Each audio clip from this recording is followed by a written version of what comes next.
Esse é um Capsule e a gente vai falar agora sobre a situação na Ucrânia, hoje, dia 20 de julho de 2023. São 8 horas da manhã aqui no Rio de Janeiro, 2 horas da tarde lá em Kiev, no momento que eu gravo esse vídeo. Tivemos mais um ataque russo aqui a Odessa, dessa vez incluiu também a cidade portuária de Mykolaiv, aqui no sul da Ucrânia. Mais destruição aconteceu ali.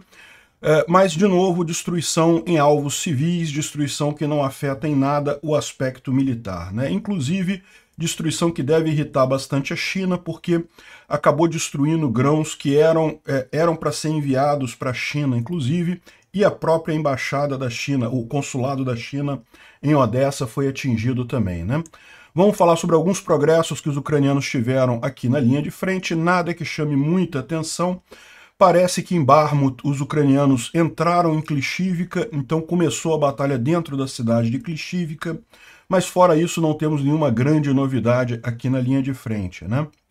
E também vamos falar sobre o apoio em termos de armamento que o Ocidente está prometendo à Ucrânia em função do fim do acordo de grãos, né? O acordo de grãos, a Rússia disse que vai acabar mesmo, coisa e tal. Eu já falei para vocês, eu acho que eles vão acabar por algumas semanas, daqui a pouco eles vão voltar, porque o Irã quer que volte, a China quer que volte, a Turquia quer que volte, mas a Rússia vai tentar manter aí pelo menos um tempinho sem acordo para atrapalhar um pouco as coisas, né?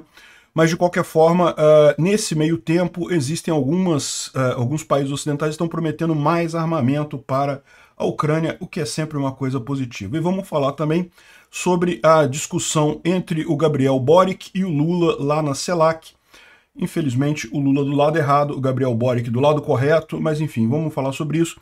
Vamos falar sobre esses e outros assuntos em detalhes. Essa notícia foi sugerida por Realidade é Nada, Narrativa é Tudo, Eu Sou o Gordão Ucrânia e várias outras pessoas. Obrigado aí ao pessoal que sugeriu a notícia. Obrigado a você que está assistindo o nosso vídeo. Se você gosta do nosso conteúdo, por favor, deixe o seu like e se inscreva aqui no canal, né? Pois bem, pessoal, deixa eu dar um aviso para vocês aqui com alguma antecedência, tá? Em agosto, tá? Quando acabar o mês de julho, em agosto, eu vou mover os vídeos todos meus da Ucrânia para um novo canal. Eu estou preparando um novo canal que vai ser só um canal para falar sobre guerra da Ucrânia e outros conflitos mundiais, não vai ser o canal unido com política brasileira. Então eu vou deixar o canal Ancapso, vai continuar com os vídeos normais de política brasileira e eu vou criar um outro canal em que eu vou falar sobre guerra na Ucrânia e sobre todos os eventuais outros conflitos mundiais, outros pontos de política internacional, né? A minha ideia, o que eu estou percebendo é que existe um conflito entre o público que assiste o meu canal pela política brasileira e o público que assiste o meu canal pela política internacional. Então eu acho que a melhor saída para isso é separar os canais, né? O formato vai continuar o mesmo, os horários vão continuar os mesmos, eu falando aqui no vídeo é a mesma coisa, o horário também vai ser o mesmo, tudo a mesma coisa, a única questão é que eu vou separar os canais, assim o pessoal que quer ver os dois assuntos, é só se inscrever nos dois canais, o pessoal que prefere um assunto apenas e não quer saber do outro, pode se inscrever apenas naquele canal específico. O pessoal que gosta da política nacional, mas não gosta da Ucrânia, continua no Ancapso. O pessoal que gosta da Ucrânia, mas não gosta da política nacional, pode ir para o canal novo que eu vou criar. Eu vou dar as informações todas para vocês aí ao longo das próximas semanas, que eu vou estar preparando justamente esse tipo de coisa, vou falar qual é o canal, vou pedir para vocês se inscreverem em algum momento e coisa e tal, mas pode deixar que eu vou falar tudo por aqui, eu vou pedir tudo por aqui. Enfim, isso vai ser melhor no final das contas para a gente separar essas coisas, né? Ontem os russos atingiram novamente Odessa, Mykolaiv e várias outras cidades aqui na Ucrânia, muito triste aqui. Isso aqui foi um prédio atingido lá em Mykolaiv, infelizmente houve uma pessoa que morreu, 19 pessoas feridas, inclusive uma criança, vários prédios destruídos, né? Infelizmente, mais um ataque à área civil, área que não tem nenhuma utilidade militar. É o que eu falo, né? Muito triste esses ataques, por quê? Porque massacra a população civil, mata a população civil, mas no final das contas, em termos militares para a Ucrânia, não faz nenhuma diferença, né? Aqui está o prédio que foi atingido, lá em Mykolaiv. Mykolaiv é essa cidade aqui, ó. É uma cidade portuária também. É uma cidade que é grande produtora de equipamentos militares, inclusive. Aliás, a Ucrânia é uma grande produtora de equipamento bélico, né? E Mykolaiv é parte desse complexo ucraniano aqui. Além disso, também teve em Odessa, né? Isso aqui foi um prédio administrativo do centro de Odessa que foi atingido por mísseis russos aqui na noite de ontem. Dá para ver que a destruição foi bem grande aqui do prédio, né? E de anteontem para ontem, vocês lembram, a gente mostrou fotos de silos destruídos de grãos, né?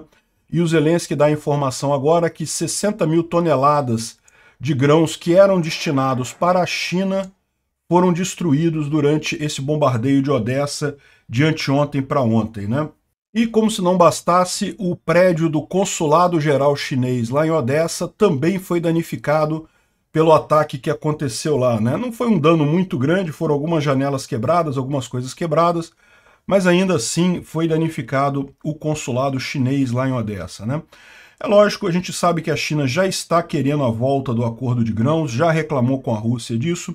Aparentemente o Putin prometeu enviar as 60 mil toneladas de grãos para a China a partir da Rússia de graça, né? O que é um absurdo, porque na verdade o que eles vão fazer é roubar o grão da própria Ucrânia, do sul da Ucrânia, para mandar para a China de graça, para tentar se desculpar com Xi Jinping. E a verdade é a seguinte, eles não conseguem manter esse envio, né? Então mesmo que eles resolvam esse caso pontual, isso não vai atender a necessidade da China no final das contas.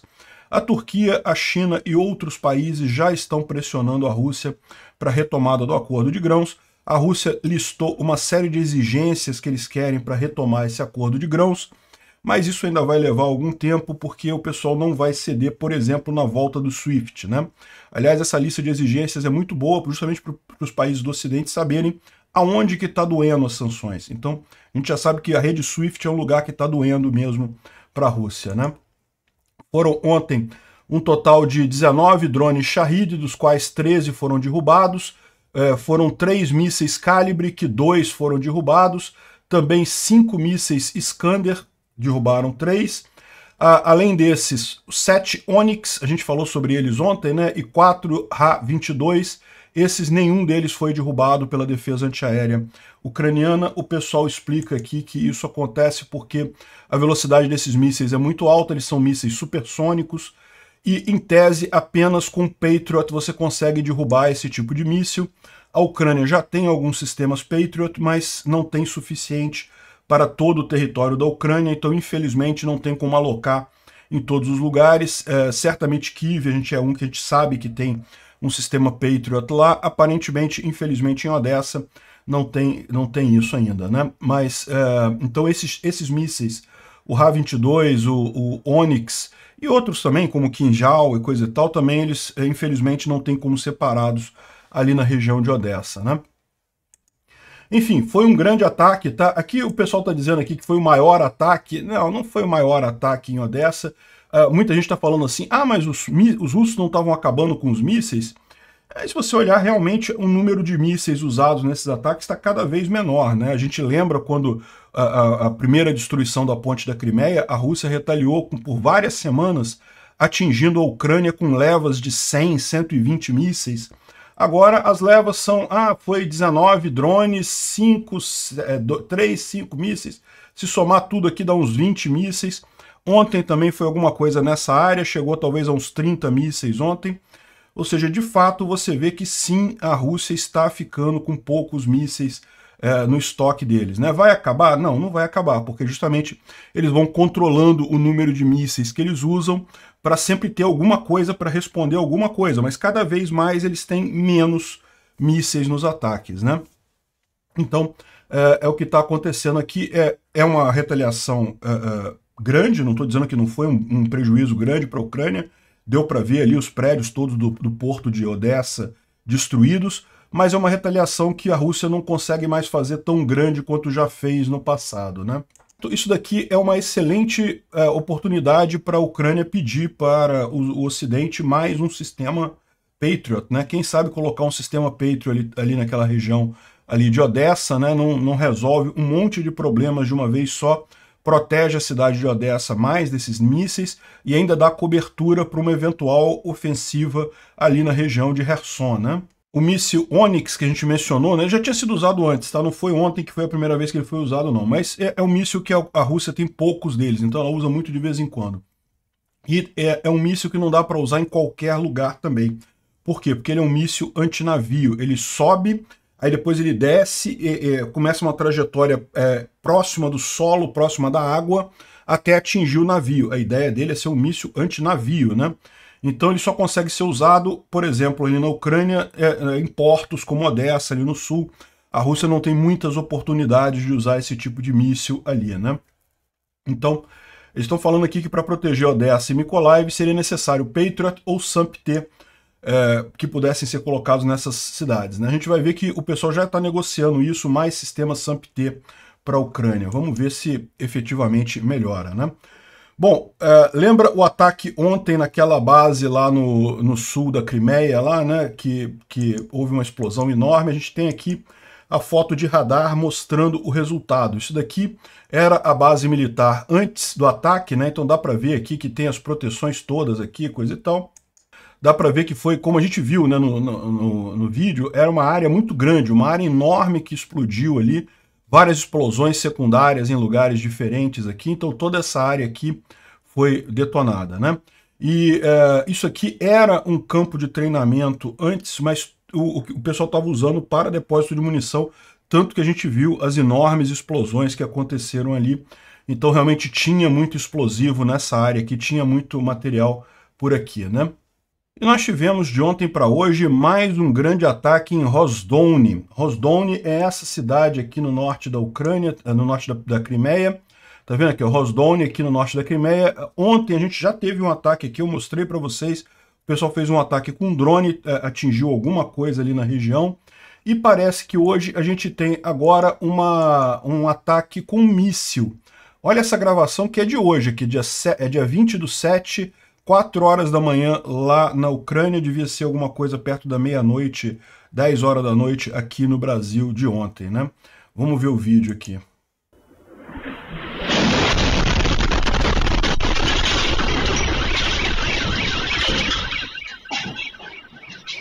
Não me parece drone, ou seja, o de ontem foi drone, o de hoje aparentemente não. Foi algum míssil que atingiu alguma coisa que é sinal de que os ucranianos sabem que tem alguma coisa crítica nessa cidade aqui na Crimeia. Os russos estão usando alguma coisa aqui significativa, né? Tomara que tenham conseguido destruir o que quer que eles tenham visado nessa região. Bom, também teve um outro ataque em Mariupol, tá? Mariupol também tá aqui um incêndio na cidade lá, alguma coisa foi atingida. É o que eu falo para vocês, né? Na verdade, os ucranianos estão fazendo vários ataques aqui em vários lugares aqui na retaguarda, todos os dias. Então ontem teve um ataque grande aqui em Mariupol. Também tá aqui o incêndio causado lá, né? Bom, curiosamente, a propaganda russa, os bloggers militares russos estão falando de uma série de vitórias ucranianas de ontem para hoje, tá? Pequenas vitórias, tá? Nenhum grande avanço, nada que seja assim significativo de aparecer no mapa, mas em vários pontos aqui. Então aqui você vê na direção de Zaporizhia, esse mapa aqui é o mapa do Argonzo, né? O Argonzo é um propagandista russo aí conhecido. Está dizendo aqui que na direção de Zaporizhia, as Forças Armadas da Ucrânia, depois de bombardeio, conseguiram tomar novas posições a nordeste de Robotny e a oeste de Novoprokhovka. Então, Novoprokhovka aqui, Robotny aqui, ou seja, nessa região aqui. Aqui também é um aviso das forças ucranianas dizendo que conseguiram sucesso em alguns lugares aqui. Novoprokhovka é essa cidade aqui, ela está na zona cinza aqui na região, né? Ou seja, não é dominada por ninguém. E Robotny também está aqui, a maior parte dela na zona cinza, os ucranianos estão tentando tomar a cidade. Conseguiram de fato avançar alguma coisa. Segundo os próprios russos, eles conseguiram tomar algumas posições nessa região, né? Ali a guerra está sendo realmente uma guerra de trincheira, uma guerra de posicional, muito difícil, de muita atrição, então está sendo lento, mas está caminhando. Andaram mais um pouquinho aqui, né? Na região de Novodonetsk, que é o eixo ali, né, a direção de Velika Novosilka, as tropas ucranianas conseguiram avançar também e, ao mesmo tempo, eles tentam contornar o lugarejo lá de Novodonetsk pelo oeste, né? Então, vamos entender isso daqui. A gente está falando dessa região aqui. Novodonetsk é essa cidade aqui. Os ucranianos estão tentando tomar ela já há algum tempo. Na verdade, já chegaram a tomar. Depois foram expulsos da cidade. Depois tomaram de novo, foram expulsos de novo. Enfim, Novodonetsk está na zona cinza aqui, né? e os ucranianos estão tentando fazer um movimento aqui pelo oeste para tentar contornar o vilarejo aqui, tentar seguir para o próximo alvo aqui, né? Continua aqui a batalha ainda em Staromaiorsk, Urozhaine, nessa região aqui, e Priutne também. Tudo isso daqui ainda tem batalha acontecendo nessa região toda aqui, né? As Forças Armadas da Ucrânia ocuparam várias novas posições próximas da M3, da estrada M3, ali na região de Orihovo-Vasilivka, ou seja, também teve avanço aqui nessa direção. A gente já tinha falado sobre isso ontem, né? O que a gente tem aqui agora só é a confirmação do lado de lá do lado dos russos, de que realmente houve esse avanço, né? Aqui em Bakhmut, né, os ucranianos estão aqui avançando tanto no flanco norte quanto no flanco sul aqui em Klishivka, e a informação que já tinha saído ontem e foi confirmada agora é que Dubovo-Vasilivka ainda está na mão dos russos, mas os ucranianos estão tomando as posições aqui a nordeste de Dubovo-Vasilivka, então justamente aqui na M3, o que é bastante preocupante para os russos, porque como os ucranianos já estão aqui em Berivka também, já estão brigando aqui em Berivka também, o número de possibilidades de abastecer as tropas aqui em Dubovo-Vasilivka começa a ficar muito pequena. É bem provável que muito em breve tenhamos um cerco aqui de tropas russas nessa região aqui, se o pessoal não sair, né? E também aqui em Bakhmut, ele fala que as Forças Armadas ucranianas conseguiram manter uma localização ali nas colinas próximo de Klishivka, né? Então aqui também, só que no flanco sul, a gente sabe que os ucranianos estão tentando tomar Klishivka e existe uma região mais alta aqui a oeste da cidade. Os ucranianos conseguiram manter a posição aqui. Isso é importante, né, porque indica que eles estão firmes nessa posição. Os russos tentaram contra-ataques e não conseguiram retomar isso daqui. E a gente tem esse vídeo aqui, ó, dos Corpos Cáucaso Muçulmanos, né, Islã, que é uma unidade das Forças Armadas ucranianas que, segundo eles estão dizendo, eles entraram em Klishivka, ou seja, eles conseguiram já começar a fazer o ataque dentro da cidade de Klishivka. A imagem que aparece aqui ainda parece ser das matas em torno ali, mas segundo a informação deles, eles já entraram dentro ali de Klishivka, o que é esperado, porque uma vez que você tenha essas colinas aqui na mão dos ucranianos, deve ser realmente fácil atacar a cidade. A cidade fica bem mais baixo do que essa colina aqui, então imagina-se que eles vão conseguir fazer isso rapidamente, né? O grande desafio era realmente manter essa posição, porque os russos, sabendo que essa posição aqui é tão delicada, evidentemente, os ucranianos já tinham chegado ali, mas tinham dificuldade, os russos faziam contra-ataques e coisa e tal. Vamos aguardar aqui mais informações sobre Klishivka. E o general Syrskyi está falando aqui que todas as condições foram criadas para retornar Bakhmut para o controle ucraniano, com 10 vezes menos perdas agora do que os russos tiveram para tomar Bakhmut, né? Os russos estão em um semi-cerco, é impossível não tomar vantagem disso, diz o comandante ucraniano ali na região, né? E o que ele quer dizer com isso?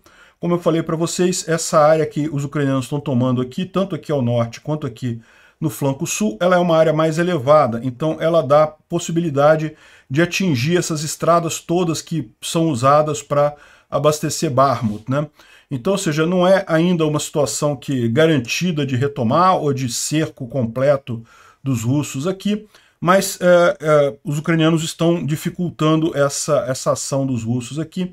A tendência é que com o tempo eles sejam obrigados a abandonar a cidade, né? Essa é a estratégia ucraniana ali em Bakhmut. Bom, a gente tem algumas outras informações de outros ataques aqui. Isso aqui também a gente já falou ontem, dos ucranianos tentarem avançar na parte sul de Kamiansk, né? O interessante desse post aqui é que ele traz uma informação nova.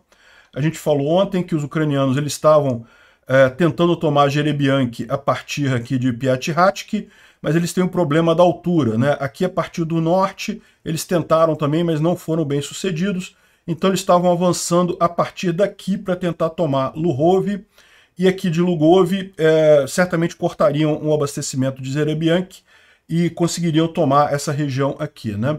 O que o pessoal coloca aqui de informação interessante é justamente que se você pegar uma linha onde os ucranianos estavam tentando fazer o ataque, dá para ver claramente como é que a diferença de altura é significativa. Deixa eu tirar minha cabeça daqui. Ó, aqui está o VSU, né, que é o exército ucraniano, e aqui está Lugov, né, que é aquela cidade que eles estão tentando tomar aqui.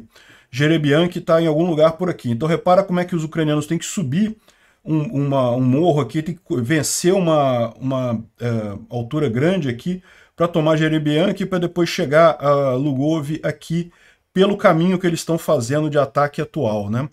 Por outro lado, se você fizer esse caminho aqui, ó, vindo direto de Kamiansk, a diferença de altura é praticamente nenhuma, está praticamente já na mesma altura os dois lados. Está aqui o VSU e daqui também Lugov, né, essa outra cidadezinha aqui. E então, vindo daqui, eles têm uma facilidade maior em termos de altura, né? É lógico, isso não quer dizer, a altura não é o único aspecto que é importante nesse caso, tem que ver como é que está em questão de minas aqui, coisa e tal, mas isso provavelmente explica a estratégia ucraniana nessa região aqui. E eles colocam aqui que mesmo que não seja que os orcs estejam preparados também para ataque nessa região, no mínimo você está distraindo eles agora, você está atacando agora a cidade de duas direções diferentes, então fica bem mais complicado para eles se defenderem aqui, né? Bom, a gente falou já há alguns dias de um ataque grande em Krasnohorivka, que é nessa cidade aqui, ó, perto de Marinka, né? Aqui. Marinka é essa cidade aqui que os russos estão tentando tomar desde o início da guerra, não conseguem. A cidade está totalmente destruída, não tem mais nada aqui, não tem mais um tijolo em cima de tijolo nessa cidade. E os russos estavam tentando avançar aqui em direção a Krasnohorivka, essa cidade aqui, e fizeram um ataque que muito falho. A gente falou sobre isso alguns 2 dias atrás, perderam vários tanques nessa tentativa de ataque aqui em Krasnohorivka, e a informação que a gente tem, que saiu só agora, é que o Misha em Donbás, a gente chegou a ler vários reportes dele da guerra, né? Ele acabou morrendo nesse ataque russo ali na região. Ele está aqui com o Vladen Tatarsky, que foi outro blogger russo, propagandista russo, que também já morreu. O Tatarsky morreu na explosão de um café lá em São Petersburgo. Os dois, evidentemente, são amigos e coisa e tal, e o Misha em Donbás acabou de morrer também nesse ataque ali ao norte de Marinka, né? Então é isso daí, né? O pessoal tá lembrando que tem essa foto aqui do Tatarsky com a Dugina, né? Que é a filha, que também morreu também na guerra. Você está fazendo uma correntinha aqui de coisas de pessoas morrendo, de russos morrendo nessa guerra, né? E você pode lembrar também que poucos ucranianos que fazem reporte de guerra morreram, né? Primeiro porque realmente os ucranianos mantêm um OPSEC melhor, mantêm uma segurança operacional melhor. Agora, e também porque, de fato, nessa guerra estão morrendo muito mais russos do que ucranianos. A gente tem visto isso nas estatísticas, né? Então é só natural imaginar que o dano do lado russo é muito pior nesse caso, né?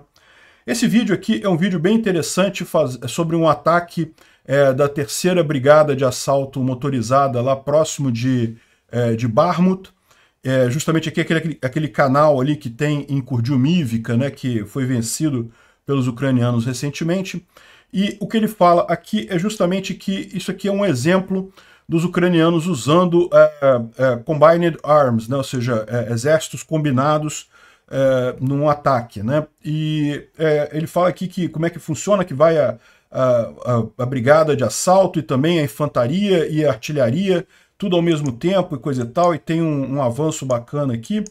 Mas aí ele mostra em determinado momento aqui, ó,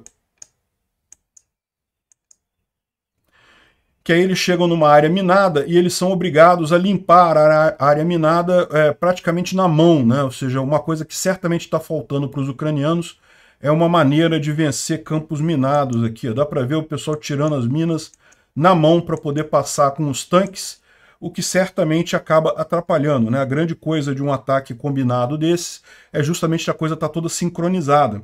Mas como é que você sincroniza se um pedaço tem que parar para limpar a mina com a mão?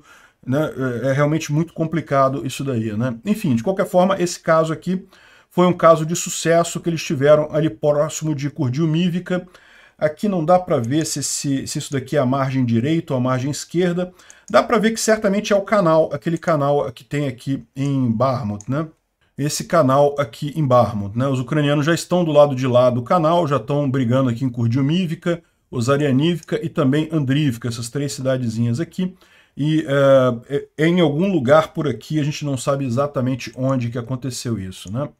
O Instituto para o Estudo da Guerra fala aqui sobre os ataques feitos lá no porto de Odessa, né, sobre a questão do acordo de grãos. A gente já mencionou isso daí. Fala também sobre o anúncio de que o Putin não vai mais para a reunião dos BRICS, a gente já imaginava isso. Fala sobre também aquele ataque ucraniano ao sul da Crimeia ali, né, aquele campo de treinamento no sul da Crimeia. E fala sobre a contraofensiva, algumas coisas sobre o Grupo Wagner, a gente vai falar daqui a pouco. O Grupo Wagner agora diz que não vai voltar para a Ucrânia, que vai focar apenas na África. Vamos ver o que acontece com isso daí. E outra coisa importante aqui que ele fala é que o Putin ontem, num discurso, ele disse que a Rússia já cumpriu sua cota de revolução no último século. Ou seja, ele quase que deu a entender que ele está com medo de uma revolução agora, né? Porque ele falou sobre uma revolução de Maevka, que foi um encontro de trabalhadores com visão revolucionária do lado de fora de Moscou, na época dos czares e coisa e tal. Ou seja, ele no mínimo tá achando que tem essa chance de revolução na Rússia agora, né? E, de fato, ele abriu um caso contra o pessoal do Angry Patriots, que são os patriotas nervosos, que é o clube lá do Strelkov, né? O Igor Strelkov criou esse clube dos patriotas nervosos, e vocês lembram, alguns dias atrás, ele fez algumas críticas muito duras ao Putin, né? Chamou o Putin aí de um monte de nomes estranhos, então parece que o pessoal está sendo processado por isso, né? É que eu falei para vocês, o Strelkov ele tem proteção do FSB, então não vai acontecer nada com ele, mas né, houve aí, criaram esse caso aqui contra ele, né? Bom, o Grupo Wagner, a gente tem algumas novidades deles aqui, eles estão liberando milhares de prisioneiros que foram recrutados nas prisões lá da Rússia para irem para casa, né? Você lembra... quando eles recrutavam os prisioneiros nas cadeias lá na Rússia, os prisioneiros tinham um período de 6 meses que eles tinham que ficar com o Grupo Wagner para só depois então serem liberados, né? Aparentemente o Grupo Wagner está liberando este pessoal antes do tempo, está dizendo para eles irem para casa, que não vai precisar. E outra informação que o Prigozhin disse é que não vai lutar mais na Ucrânia, mas está preparando para ir para a África, né? Ou seja, isso aqui meio que contradiz o que ele falou há poucos dias atrás. Há poucos dias atrás ele falou que não, os soldados do Wagner estão descansando, vão ficar algum tempo aqui descansando aqui em Belarus, depois a gente vai voltar, no dia 5 de agosto, a gente vai voltar a atuar na Ucrânia. É o que ele tinha dito alguns dias atrás. E agora ele diz que não vai mais lutar na Ucrânia, está preparando apenas para as operações lá na África, para manter as operações do Grupo Wagner na África, né? Então, realmente, a gente não sabe exatamente o que está acontecendo ali, né? Bom, saiu mais um pacote de ajuda militar para a Ucrânia de 1,3 bilhões de reais e que vai incluir 4 NASAMS e munição para NASAMS, né? O NASAM é um sistema de defesa antiaéreo muito bom. Ele é de curto alcance, tá? Ele não é um sistema de longo alcance, não, mas ele é um sistema muito bacana. E certamente vai ser muito útil para a Ucrânia estar precisando desse tipo de sistema de defesa antiaérea, né? Cartuchos de artilharia, equipamento de limpeza de mina, a gente está vendo que realmente isso é uma coisa que está fazendo muita diferença para os ucranianos conseguirem contornar esses campos minados, e mísseis guiados lançados de tubo, a gente não disse exatamente qual é o míssil aqui, mas enfim, estão sendo enviados. Aqueles drones kamikazes, né, o Phoenix Ghost, que é o Switchblade, né, aquele drone que abre as asinhas para atacar também, isso tem sido muito usado também. Dispositivos eletrônicos de guerra eletrônica contra drones, caminhões de combustível, veículos táticos e, enfim, um monte de outras coisas aqui. Olha só, equipamento de segurança para portos e piers, né? Enfim, acho que eles estão de olho aqui no que aconteceu em Odessa, né? Enfim, Realmente uma lista muito bacana. O que chama atenção aqui justamente é o Nazans, os Nazans que fazem muita diferença, e também a questão de equipamento de limpeza de mina, que certamente vai fazer muita diferença, né? E ontem eu tinha falado com vocês já sobre esse pacote de 1,3 bilhão dos Estados Unidos, né? Quando eu falei que essa moça aqui... Isso aqui é robô russo, tá? O pessoal até levantou aqui que ela é robô russo. Ela falando aqui, ela fez esse post que teve muita visualização, 2,3 milhões de visualização. Os Estados Unidos anunciaram mais um pacote de 1,3 bilhões de ajuda para a Ucrânia. Lembra? Essa é uma imagem da casa do Zelensky, né? E coisa e tal, dando a entender que o Zelensky tá desviando dinheiro e coisa e tal. E aí ontem mesmo eu já falei para vocês que não é, isso aqui é uma casa de aluguel na Riviera Francesa, não tem nada a ver com Zelensky, né? E aqui agora botaram até um aviso de notas da comunidade dizendo que não tem nenhuma evidência de que isso seja uma casa do Zelensky. A fotografia foi tirada de um site de aluguel de residências, né, no sul da França, em Mônaco, na região da Riviera Francesa. Então, ou seja, não tem nada... E mesmo que tivesse, aquilo que eu falei para vocês, né, o Zelensky é um cara rico, ele já era rico antes de se tornar presidente americano, ele pode ter umas casas dessas aqui, né? Mas o mais legal é que o pessoal entrou na onda e começou a fazer meme com isso, né? Então, aqui tá o pessoal, olha só. Os Estados Unidos anunciaram mais 1,3 bilhão de ajuda para a Ucrânia. Isso aqui é uma imagem da casa do Zelensky, né? Aqui, ó, aqui é a casa do Zelensky. Isso aqui é de algum jogo, eu não vou saber, eu não conheço muito esses jogos, não, né? Olha só, isso aqui é isso aqui é a casa do Zelensky, botaram a Disney. A Casa Branca, né? Isso aqui também eu não sei onde é que é. Isso aqui parece... Ah, isso aqui é a residência dos orcs no filme do Senhor dos Anéis, né? Enfim, é aqui em Rivendell. Essa aqui é a imagem da casa do Zelensky em Rivendell, coisa e tal. E daqui tem a casa do Zelensky, né? A casa do Zelensky da Barbie, coisa e tal. Enfim, virou um meme esse troço, né? Tem milhares de casas do Zelensky aqui. Aqui, os Estados Unidos anunciaram mais 1,3 bilhão de ajuda para a Ucrânia. Aqui uma imagem da casa do Zelensky, né? Enfim, virou uma brincadeira do pessoal. Aí tem meme para tudo quanto é lado aqui, ó. Isso é a casa do Zelensky, que é um sistema de Dyson, uma esfera Dyson nível 2 ou nível 3, sei lá, que o cara tá fazendo aqui, né? Aí o pessoal tá aproveitando para fazer outro tipo de crítica, né? Que essa é a casa multimilionária do Zelensky em Vancouver, né? Você ainda suporta a Ucrânia, né? Mas aqui a crítica é o contrário. É porque essa casa aqui está sendo vendida lá em Vancouver, no Canadá, por 3 milhões de dólares, né? E realmente, olhando assim, não é uma casa que impressiona muito, né? Para 3 milhões de dólares é um preço meio salgado. O cara está criticando o preço das casas lá no Canadá, enfim. Mas aí, não sei, né? Preço quem dá é quem vende, né? O cara decide por quanto ele quer vender. Se você não acha justo, é só não comprar, né? Enfim, o pessoal está fazendo um monte de brincadeira aqui com o Zelensky também. Enfim, virou uma brincadeira. Aqui, ó, aqui. Nesse meio tempo, você pode admirar uma foto da casa do Zelensky. Ainda não é essa, mas vai ser em breve, botando o Kremlin aqui, né? Depois daquele encontro da OTAN em Vilnius, teve o encontro de Ramstein, que foi no dia 18 agora passado. Então, a gente acabou nem falando muito, porque estava todo mundo ainda falando da coisa da OTAN, e teve a ponte da Crimeia, aquela coisa toda. Mas então, essas ajudas com armamento justamente vieram do encontro de Ramstein. E também houve a informação de que a Inglaterra se comprometeu a mandar mais ajuda para a Ucrânia em função do encerramento do acordo de grãos, ou seja, para retaliar a Rússia pela retaliação da Rússia com a Ucrânia, a Inglaterra vai mandar mais armas para a Ucrânia. Excelente notícia, né? Bom, e vamos falar um pouco mais, porque ontem, como eu disse para vocês, o Gabriel Boric, que é o presidente do Chile, que é de esquerda, ele destoou do resto dos presidentes de esquerda da América Latina, que estão todos com o saco do Putin na boca, todo mundo elogiando o Putin, não, queremos a paz, aquela história de que, né, querer a paz nesse momento, do jeito que está ali, com a Ucrânia invadida, é um absurdo completo, não tem lógica nenhuma isso, né? Paz todo mundo quer.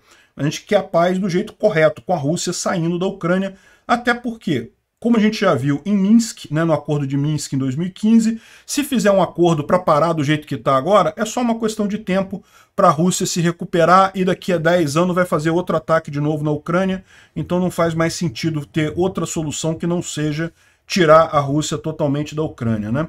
Então o Boric ontem falou muito bem, né? Aqui, ó. Hoje, neste lugar, há um debate sobre a situação da Ucrânia. Acredito que na América Latina é preciso falar da situação com clareza. O que acontece na Ucrânia é uma guerra de agressão imperial inaceitável em que se viola o direito internacional. Entendo que a declaração conjunta está travada hoje porque alguns não querem dizer que é uma guerra contra a Ucrânia. Queridos colegas, hoje é a Ucrânia, amanhã pode ser qualquer um de nós. O importante é o respeito ao direito internacional. E aqui se violou claramente o direito internacional, não pelas duas partes, mas apenas pela parte que é invasora, que é a Rússia. Caramba, o cara falou impressionante, é o que eu falo.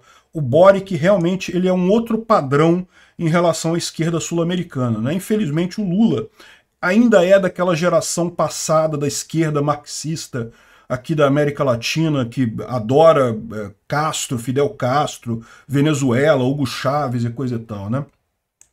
E isso é importante para que a gente possa falar claramente, para que a gente possa avançar com acordos, né?